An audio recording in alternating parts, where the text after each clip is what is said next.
আপনি আমাকে বলেছিলেন যে আপনি আমাকে তাড়াতাড়ি ছেড়ে দেবেন। আমার এরপরে শুটিং আছে, এক কুকসের শুটিং আছে, তারপরে আমার কত কিছু আছে, আমার আন্টি বাসায় যাওয়ার কথা আছে। আমরা আসলে বিজ্ঞাপন বিরতি থেকে ফেরত চলে এসেছি।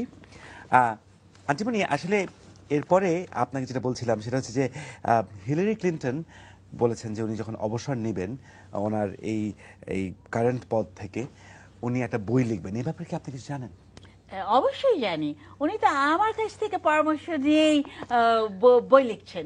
মানে এক ধরনের গাইড বুক আর কি, মানে নায়ক কিভাবে হওয়া যায় সে ব্যাপারে গাইড বুক।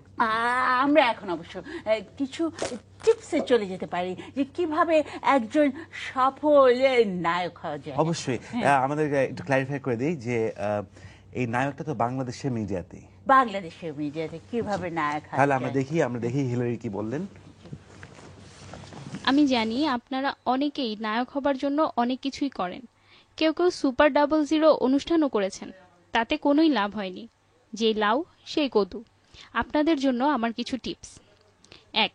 নায়কের শরীরে চর্বি জমাতে হবে, প্রায় 80 মণ। 2. উচ্চারিত বাক্যে 60% ভুল উচ্চারণ থাকতে হবে। 3. চেহারা এক্সপ্রেশনহীন রাখার দীর্ঘ কোর্স করতে হবে। 4. 10 মণ আটার বস্তা নিমিষে উপরে তোলার প্র্যাকটিস করতে হবে। আন্টিমণি, আপনি কিন্তু হিলারিকে তার গাইড বুক লেখার ব্যাপারে খুব সুন্দর গাইড করেছেন এবং উনি যেসব পয়েন্টগুলো দিয়েছেন সেগুলো কিন্তু আসলেই গুরুত্বপূর্ণ।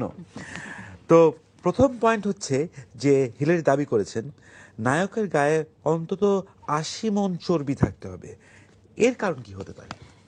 আসলে আমাদের দেশের নায়িকাদের মানে অনেক ওজন হয়, তো এই ওজনের সাথে পাল্লা দিতে হলে তো নায়কদেরও একটু চর্বি থাকা উচিত, সেই জন্য।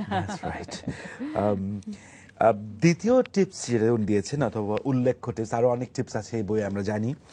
উচ্চারিত বাক্যে 60% ভুল উচ্চারণ থাকতে হবে। এটা কেন? আসলে আসলে নায়িকাদের যদি উচ্চারণে একটু ভুল থাকে তাহলে একটু সুইট লাগে, সেই জন্য আমি টিপস দিয়েছি। মানে আমি গাইড বুকে লিখেছি যে নায়িকাদের একটু উচ্চারণে একটু একটু ভুল থাকতে হবে। এবং চেহারা, নায়কদের চেহারা আপনি বলেছেন যে সম্পূর্ণ এক্সপ্রেশনহীন রাখার জন্য দীর্ঘ কোর্স করা দরকার। এটা কেন বলেছেন? এইটা আমি এই জন্য বলেছি যে নায়ক হোক বা নায়িকা হোক, তার তো উচিত যে তার স্কিনে কোনো রিঙ্কেলস পড়বে না, মানে স্কিন কুচকাবে না। তো সেই জন্য মানে সেই জন্যই আর কি এক্সপ্রেশনহীন থাকাটা ভালো। আর শেষ পয়েন্ট যেটা বলা হয়েছে সেটা হচ্ছে 10 মণ আটার বস্তা নিমেষে উপরে তোলার প্র্যাকটিস করতে হবে।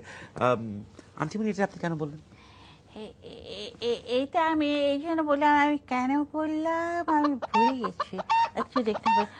থাক, সেটা খুব একটা হয়তো গুরুত্বপূর্ণ পয়েন্ট না, কারণ এর আগের পয়েন্টগুলো যদি আমরা ধরি তাহলে আমরা হয়তো অনেক কিছু টিপস পেয়ে যাব।